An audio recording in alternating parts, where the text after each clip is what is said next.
Assalamualaikum warahmatullahi wabarakatuh. Apa kabarnya anak-anak?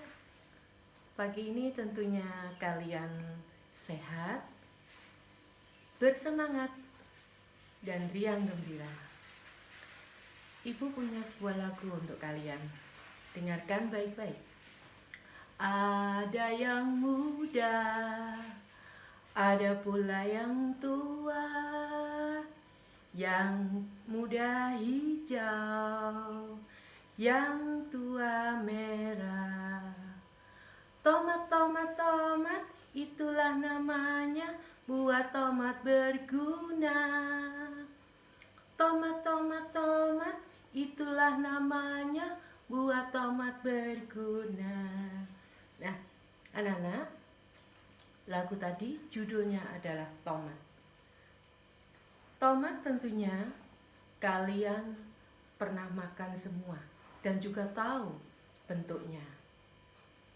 Nah, tomat adalah tergolong sebuah tumbuhan.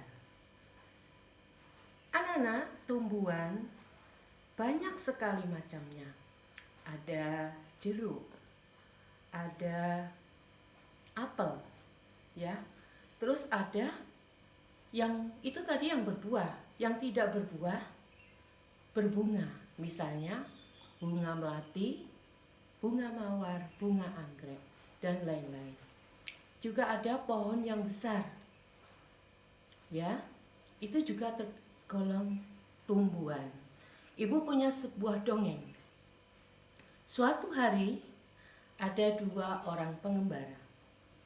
Mereka berjalan di tengah hutan di terik matahari. Mereka berdua terasa kepanasan. Akhirnya memutuskan untuk mencari pohon yang besar untuk berteduh.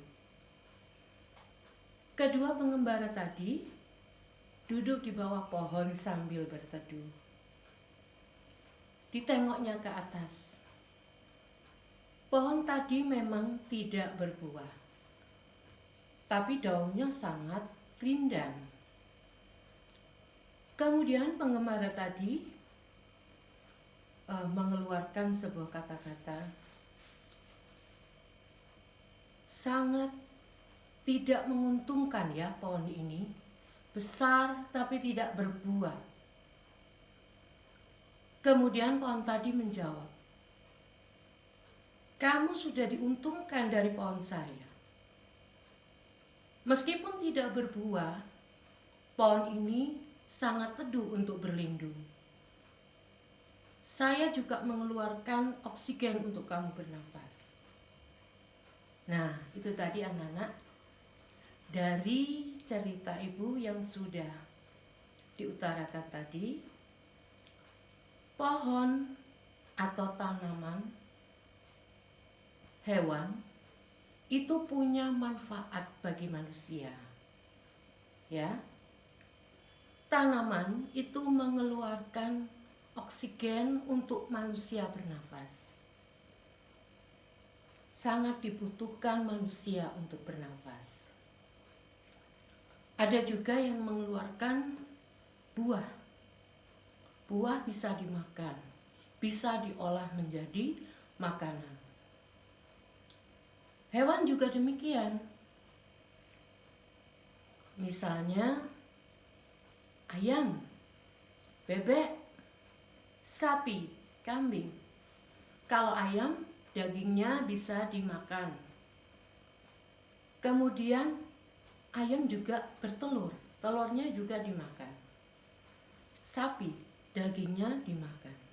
Jadi, tumbuhan dan hewan mempunyai manfaat bagi manusia. Untuk itu, anak-anak, manusia harus senantiasa bersyukur kepada Allah yang telah memberikan tanaman dan hewan untuk dimanfaatkan manusia.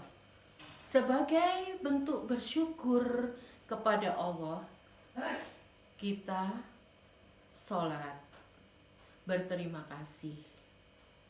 Dan diantaranya yaitu menyayangi tumbuhan dan hewan bentuk rasa syukur kita kepada Allah, menyayangi dan memelihara tumbuhan dan hewan,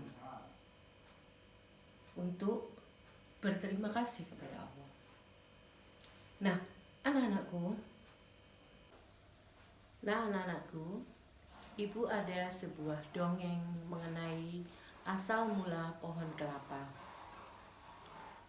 Anak-anak, ada seorang laki-laki ingin mendatangi seorang penyihir yang sakti di atas gunung. Laki-laki tadi datang ke penyihir yang sakti. "Wahai penyihir, saya ingin sangat berguna bagi semua orang. Baiklah, permintaanmu kupenuhi. Kamu aku beri kotak berwarna hijau ini. Jangan kamu buka sebelum kamu sampai di rumah." Laki-laki tadi berterima kasih kepada penyihir. "Terima kasih penyihir." Kemudian laki-laki tadi menuruni gunung untuk kembali ke rumah. Di tengah perjalanan, laki-laki ingin rasanya hatinya membuka kotak dari penyihir. Tapi bisa diurungkan niatnya. Saya kan dapat pesan tidak boleh dibuka sebelum nyampe di rumah. Kemudian laki-laki tadi menuruni gunung. Sampai di kaki gunung, tiba-tiba niat kuatnya untuk membuka kotak dari penyihir itu.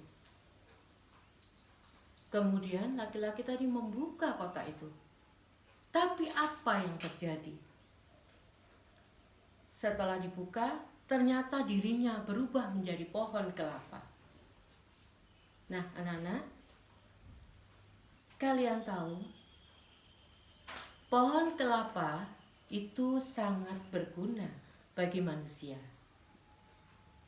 Daunnya namanya janur, bisa untuk membuat ketupat, ya. Kemudian buahnya itu di luar ada sabut yang biasanya untuk membuat kerajinan tangan seperti keset atau cuci piring. Batok kelapanya itu juga sangat berguna. Bisa dimanfaatkan untuk hiasan atau alat-alat rumah tangga. Kemudian daging buahnya itu namanya degan, bisa untuk dimakan, diolah menjadi makanan. Airnya sangat enak, manis, bisa dibuat es. Nah, itulah anak-anak manfaat dari pohon kelapa. Nah, di akhir materi Ibu ada tugas, ya. Kamu membuat tulisan manfaat pohon kelapa. Nah, tuh anak-anak ya, kamu tulis nanti di bukumu dengan tulisan yang bagus, kemudian difoto dan dikirimkan ke Ibu. Anak-anak, itulah tadi materi yang sudah disampaikan Ibu. Jangan lupa tetap semangat belajar, meskipun kalian belajarnya dengan orang tua di rumah. Semangat, ya, dan harus selalu mematuhi protokol kesehatan. Jangan keluar rumah, jangan bermain dengan teman, ya, dengan jarak yang sangat dekat. Kemudian sering-sering mencuci tangan. Nah, kalau terpaksa keluar harus memakai masker. Itu pesan Ibu ya. Ibu akhiri materi ini. Wassalamualaikum warahmatullahi wabarakatuh.